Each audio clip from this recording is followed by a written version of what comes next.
생생한 대선 레이스 현장 상황 전해드리는 오늘의 대선 상황실 시작합니다. 올 게 왔다. 대선을 20여일 앞둔 정치권의 공통된 반응입니다. 야권 단일화 얘기인데요. 단일화 관련 러브콜과 견제 압박을 동시에 받아왔던 안철수 후보가 대선을 24일 앞두고 윤석열 후보에게 단일화를 제안하는 승부수를 띄웠습니다. 더 좋은 정권교체를 명분으로 내걸고 여론조사를 통한 국민 경선 방식의 단일화를 제시했는데요. 지난번에 양당이 서울시장 후보 단일화될 때 쓰던 합의된 방식이 있으니까 그냥 그거대로 하면 된다. 지난해 서울시장 보궐선거 때처럼 윤석열, 안철수 후보에 대한 적합도와 경쟁력을 묻고 둘을 합산해 야권 단일 후보를 뽑는 국민 경선 방식을 도입하자는 겁니다. 이를 받아들이지 않으면 단일화는 없다고 배수의 진을 치고 있는 상황인데요. 국민의힘은 여권으로부터도 로브콜을 받아온 안 후보가 여권과의 연대엔 선을 긋고 야권 단일화를 먼저 제안했다는 점은 평가하면서도 여론조사 방식의 단일화는 받아들일 수 없다는 입장입니다. 일단 여론조사로 하는 부분에 대해서 우리는 그렇게 편하지 않다.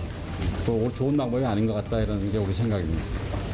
민주당 지지자들까지 참여하는 여론조사 방식으로 후보를 뽑을 경우 이른바 역선택으로 정권교체 열망을 오롯이 담아내지 못하는 결과가 나올 수 있기 때문에 단일화 문제는 두 후보 간 담판을 통해 결론을 내야 한다는 게 국민의힘 주장입니다. 사자 대결 지지도 조사에서 윤석열, 안철수 후보 지지율 격차가 4배에서 5배까지도 벌어지는 상황이지만 최근 이뤄진 야권 단일화 관련 여론조사에선 안철수 후보에게 유리한 결과들도 나오고 있어 국민의힘과 윤석열 후보도 속내가 복잡할 수밖에 없을 텐데요. 야권 단일화 관련 움직임에 촉각을 곤두세우고 있는 민주당은 양측이 갈등을 빚는 지점을 파고들며 틈 벌리기에 힘쓰는 모습입니다. 시원하게 받을 생각은 별로 없는 것 같습니다. 그래서 저는 그냥 완주할 가능성이 높아 보인다. 이건 언제나 지금도 열려 있고요. 앞으로도 저희가 열고 생각할 겁니다. 정치권 일각에선 단일화가 되든 안 되든 안 후보 입장에선 손해볼 것 없는 상황이 만들어졌다는 평가까지 나오는 가운데 국민의힘 고심은 깊어질 수밖에 없게 됐습니다. 지난주 윤석열 후보가 한 집권시 적폐청산 수사 발언에 후폭풍이 이어지고 있는 상황에서 대한민국 정치는 복수 혈전의 장이 아닙니다. 과거를 뒤져서 복수를 하고 어느 정치를 괴멸시키고 특정 정당 싹 쓸어버리겠다 이런 얘기하면 나라가 어찌 되겠습니까, 여러분? 뭐가 많이 급하기는 급한 모양입니다. 내가 정치 보복을 하면 나도 못 살아. 180석 갖고 있는 저 거대 정당 상대로 보복할 수 있습니까? 나도 눈치 봐야 되는데 당선돼도. 이에 대한 평가가 반영된 여론조사들에서 윤 후보의 지지율이 내리면서 이 후보와의 격차가 좁혀진 것으로 나타났다는 결과들이 속속 발표되고 있기 때문인데요. 적폐청산 수사 발언이 지지도에 미친 영향에 대해서는 민심 상황판으로 이동해서 자세히 살펴보도록 하겠습니다.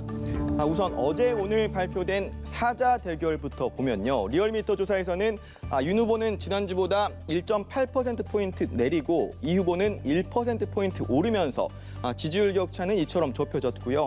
KSOI 조사에서도 같은 양상이 나타나면서 두 후보의 격차가 지난주 6.2%포인트에서 이번 주 3.1%포인트로 좁혀졌습니다. KSOI 조사에서는 정당 지지도에서도 비슷한 흐름이 이어지며 민주당과 국민의힘의 정당 지지율 순위가 뒤바뀐 점도 눈에 띕니다. 윤 후보의 적폐청산 수사 발언에 대한 공감도는 찬반이 팽팽하게 엇갈렸는데요. 다만 윤 후보의 해당 발언 이후 이뤄진 조사에선 중도층 지지율이 지난주에 비해 이 후보는 내리고 윤 후보는 오르면서 두 후보의 격차가 한층 더 벌어졌습니다. 특히 윤 후보가 지난 주말 유세용 전세열차를 타고 호남을 누비는 등 호남에 계속해서 공을 들이는 가운데 호남에서 이 후보의 지지율은 10%포인트 넘게 올라 70%에 육박한 반면 윤 후보 지지율은 반토막 수준으로 떨어져서 15.4%를 기록한 점이 눈에 띕니다. 대선 23일 앞둔 현장 상황 오늘은 여기까지 짚어보겠습니다. 생생한 대선 레이스 상황은 내일 또 이어서 전해드리겠습니다. 지금까지 대선 상황실이었습니다.